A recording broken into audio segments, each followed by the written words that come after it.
Deuxième conte de cette troisième série est peut-être le plus extraordinaire, le plus féerique de tous les contes. Il s'intitule L'hymne de louange à la double vertu de la mer. Il s'agit d'un dialogue entre je, puisque c'est un conte je, troisième conte, entre je, c'est-à-dire Maurras, ou sinon Maurras, le projet de Maurras, et puis une belle dame. Comme au troisième conte de la première série, La Reine des Nuits. Mais là, il s'agit d'une belle dame. Cette belle dame est toujours une allégorie de la France. Maurras se situe dans la grande lignée de grands poètes français, je pense à Alain Chartier, qui posait comme allégorie de la dame la France éternelle, le royaume de France. Et là, on voit bien qu'il s'agit de cela. Et donc, cette belle dame, qui est la plus intelligente de toutes les dames, qui est la plus belle de toutes les dames, à qui tous les destins sont ouverts, est une dame qui hésite. Elle ne croit pas en elle-même, elle ne croit pas à la réalité de son destin, et comme toujours, en tous les cas comme très souvent, cette timidité n'est pas du tout la preuve d'une humilité, c'est au contraire la preuve d'une sorte de refus de la grâce.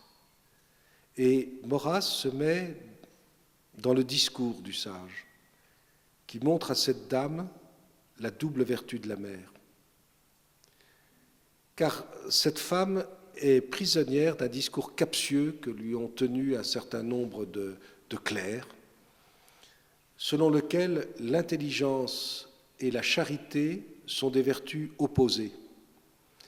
C'est-à-dire, plus on comprend à quoi sert l'intelligence, plus on comprend, et on se sert d'arguments évidemment évangéliques, faussement évangéliques, comme toujours, plus on comprend, moins le cœur est ouvert.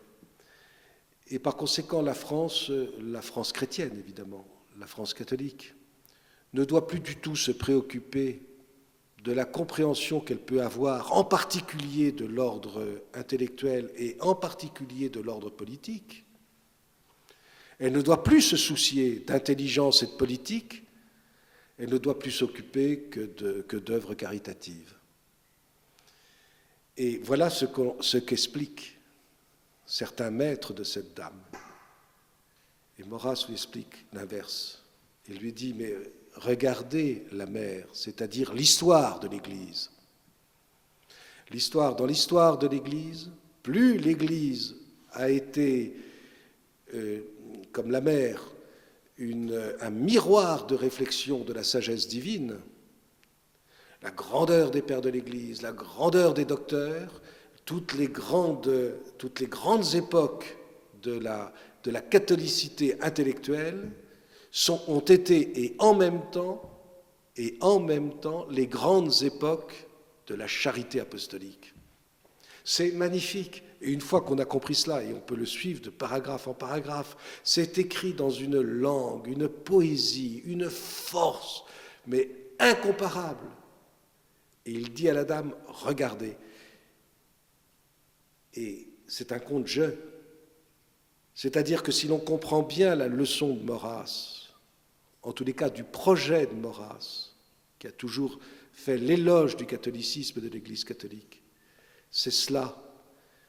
C'est dire à la France, France, comme disait Jean-Paul II, souviens-toi de ton baptême, mais souviens-toi de ton histoire et de l'histoire de l'Église. Ça va encore plus loin, si j'ose dire, que Jean-Paul II me le permette. Ça va encore plus loin. Souviens-toi. Et donc ne renonce pas à ton intelligence, ne renonce pas à ta compréhension. C'est tellement vrai, chers amis. Regardez à l'heure actuelle. tout ce qu'il y a de bons Français en France, et les bons Français, ça comprend tout le monde, c'est parfaitement l'origine de la crise. Mais tout est fait par des clercs, pas simplement ecclésiastiques, mais des clercs dans tous les ordres, et particulièrement les médias, pour empêcher ce peuple français d'aller à l'essentiel. Et on les détourne sur le Téléthon, sur je ne sais quelle générosité annexe, importante quelquefois, certes, mais qui leur fait oublier l'essentiel. Revenez à l'essentiel de la compréhension. Vous avez une compréhension générale de l'histoire du monde. Vous, la France, en tant que telle, vous avez été choisi, vous avez été élu pour avoir une compréhension de l'histoire universelle, pour comprendre le destin du monde, et vous vous y refusez.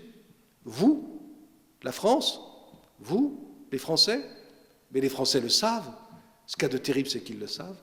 La belle dame à laquelle s'adresse la sagesse de Maurras le comprend parfaitement, et cependant, elle ne veut pas. Et le drame couronne, pour ainsi dire, la fin de ce conte, de la même manière qu'il couronne tous les contes précédents. C'est-à-dire qu'au moment précis où elle se dirigeait vers le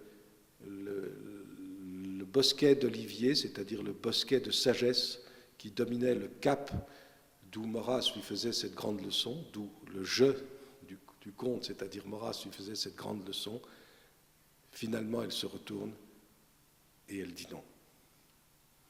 Elle dit non.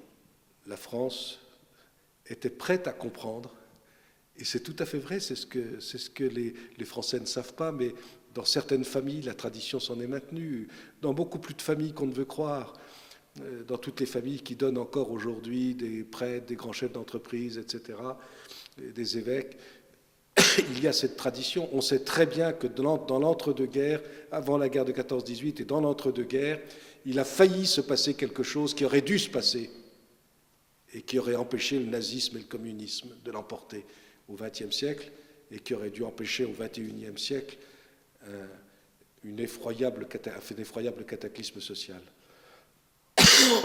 Cette leçon, il ne faudra pas l'oublier et je pense qu'elle restera pour toujours. C'est un conte qui mérite d'être médité.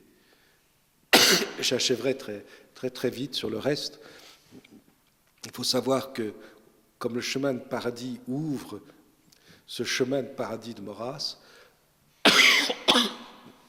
à la fin de sa vie, il a donc écrit ce conte qui s'appelle Le Monde Saturne et qui y répond parfaitement. C'est encore l'histoire des amours d'un poète avec une belle dame qui s'appelle, comme par hasard, Marie-Thérèse. Marie, la Vierge Marie, Thérèse de l'Enfant Jésus. Elle porte les noms de ces deux patronnes. Et c'est la plus belle de toutes les dames, la plus intelligente, la plus poétique.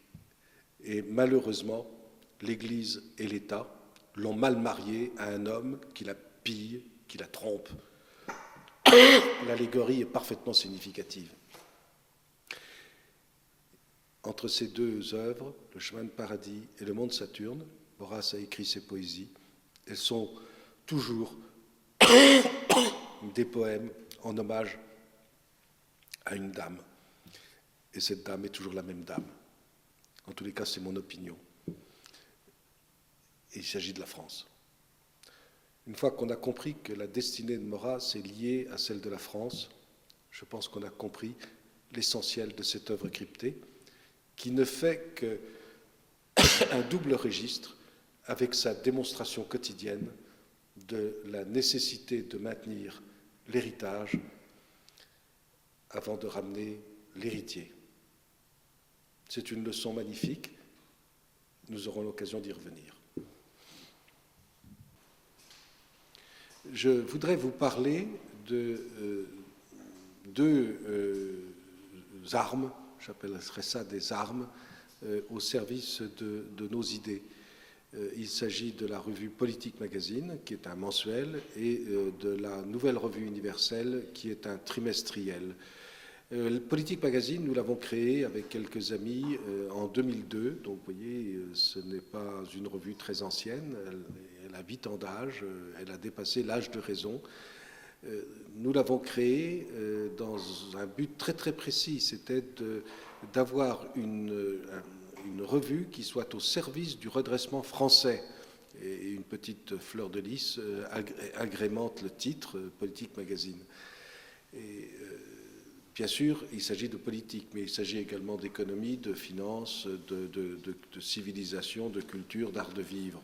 Et des journalistes professionnels ont constitué des équipes pour faire fonctionner cette revue qui maintenant a pris toute sa place dans le paysage médiatique français.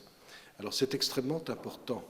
Il ne s'agit pas d'une revue supplémentaire de droite, il y en a déjà beaucoup et elles occupent très très bien leurs espaces. Il ne s'agit pas du tout de cela.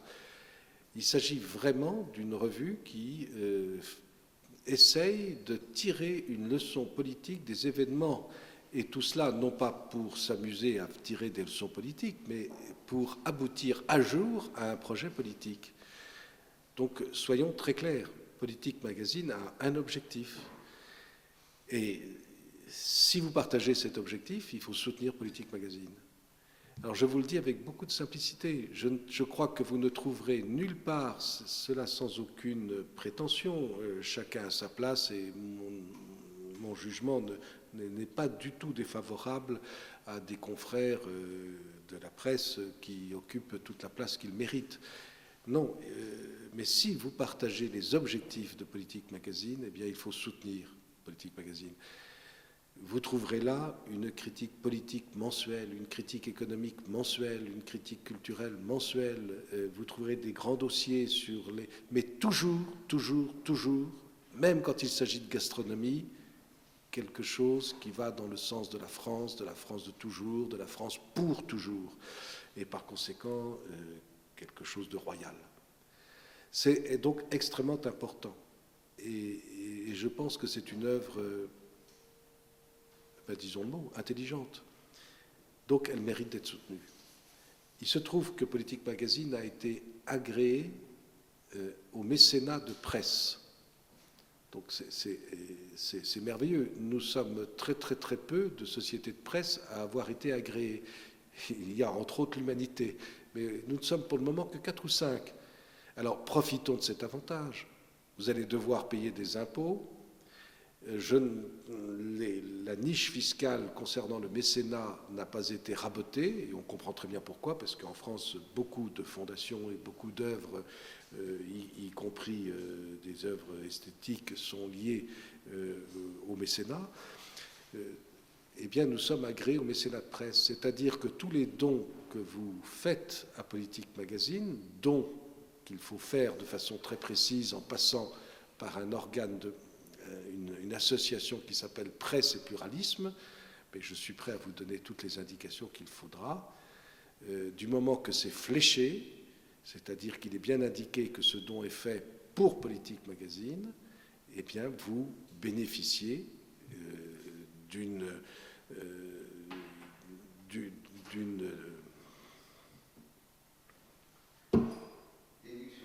déduction fiscale. Tu arrangeras ça. Vous bénéficiez d'une déduction fiscale de 66%. Donc, quand vous faites un don de 100 €, en réalité, votre don est de 34 €. Quand vous faites un don de 1 000 €, votre don n'est en réalité que de 340 €. Vous avez tous des impôts à payer.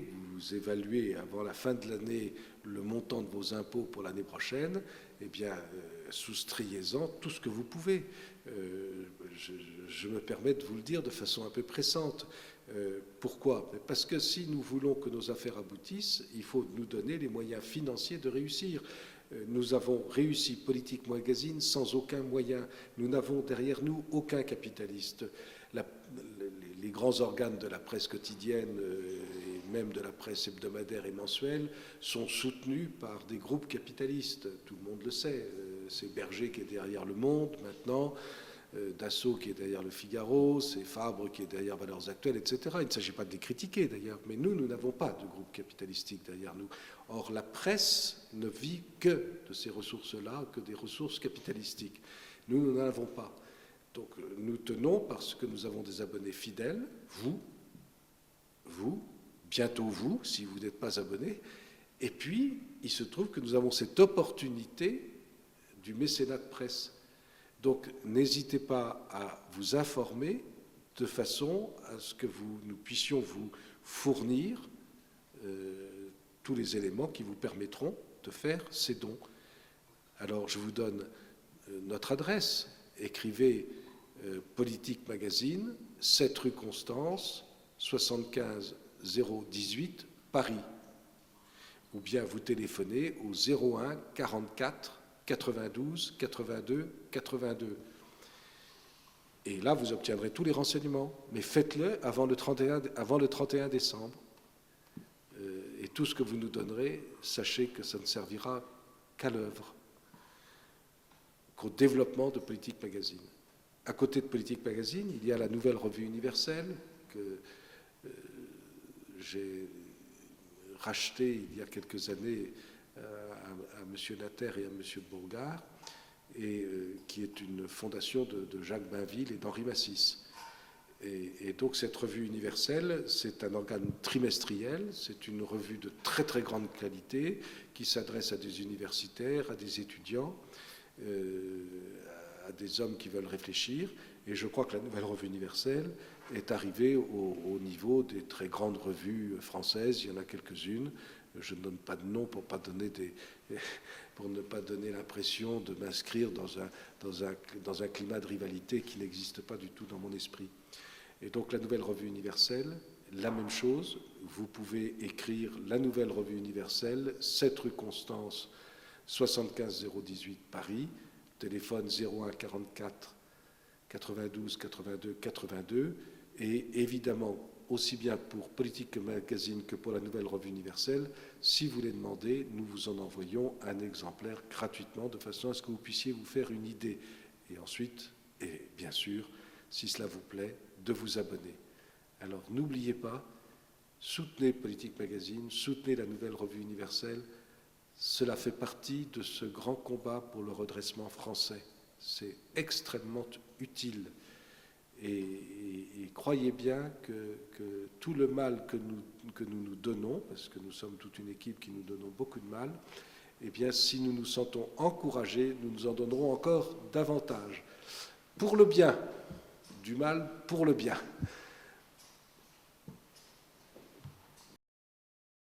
Et tout le monde s'en va. Tous les riches romains quittent leur ville, ils vont dans leur campagne profonde se cacher.